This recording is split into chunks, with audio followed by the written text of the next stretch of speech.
മുഹമ്മദ് റിയാസ് കേരളത്തിലെ നവകേരള സദസ്സ് നിങ്ങൾക്കറിയാം, കോടിക്കണക്കിന് രൂപ ഞങ്ങൾക്കൊക്കെ ചിലവ് വന്നാൽ ഞങ്ങൾ പിരിവിട്ട് എനിക്കതിൻ്റെ മുകളിൽ 50 ലക്ഷം കടമെന്നോനെയാണ്. ഓരോ നിയോജക മണ്ഡലത്തിലും ആ നിയോജക മണ്ഡലത്തിലെ കമ്മിറ്റിക്കായിരുന്നു 140 മണ്ഡലങ്ങളിലും ആ പരിപാടി നടത്താനും അതിന് കലക്ഷൻ നടത്താനും ഒരാൾക്കും ഒരു പൈസയും ആരും കൊടുത്തിട്ടില്ല.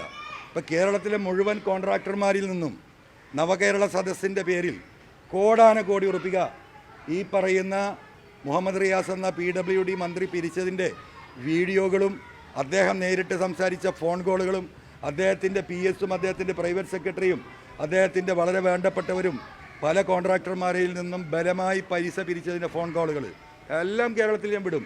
എന്നെക്കൊണ്ട് പറയിപ്പിക്കരുത്. ഞാൻ വ്യക്തിഹത്യ നടത്താനല്ല ഈ തെരഞ്ഞെടുപ്പിലേക്ക് ഇറങ്ങുന്നത്.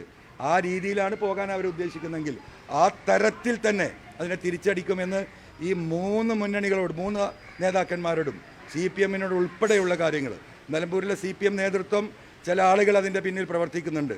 1500 കോടി നിലമ്പൂരിൽ നിന്ന് അടിച്ചുപോയ ഒരു നിഷാദിനെ പ്രതി ചേർത്ത് തുറങ്കലിലടക്കാൻ ഞാൻ ശ്രമിച്ചപ്പോൾ ഞാൻ പരാജയപ്പെട്ടത് എങ്ങനെയാണ് എന്ന് നിലമ്പൂരിലെ CPM-ൻ്റെ ചില നേതാക്കന്മാർക്കറിയാം.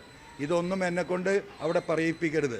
ഇപ്പോൾ അവസാനമായി കാരാട്ട് കുറീസ് മുങ്ങിപ്പോയതാണ്. ഈ പാവപ്പെട്ട മനുഷ്യർ 12,500 കോടിയോളം രൂപയാണ് നിലമ്പൂരിൽ നിന്ന് ഈ 2 സംഘങ്ങളും അടിച്ചു മാറ്റിയത്.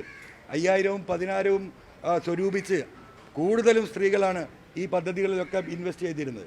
അവരെയൊക്കെ കബളിപ്പിച്ചതിൻ്റെ കഥകൾ നിലമ്പൂരിലെ ജനങ്ങളോട് പച്ചയായി പറയേണ്ടി വരും. അതുകൊണ്ട് വ്യക്തിഹത്യ നിങ്ങൾക്ക് അവസാനിപ്പിക്കുന്നത് നല്ലതായിരിക്കുമെന്ന് ചെറിയ ഒരു റിക്വസ്റ്റ് പറഞ്ഞു വിടുകയാണ്.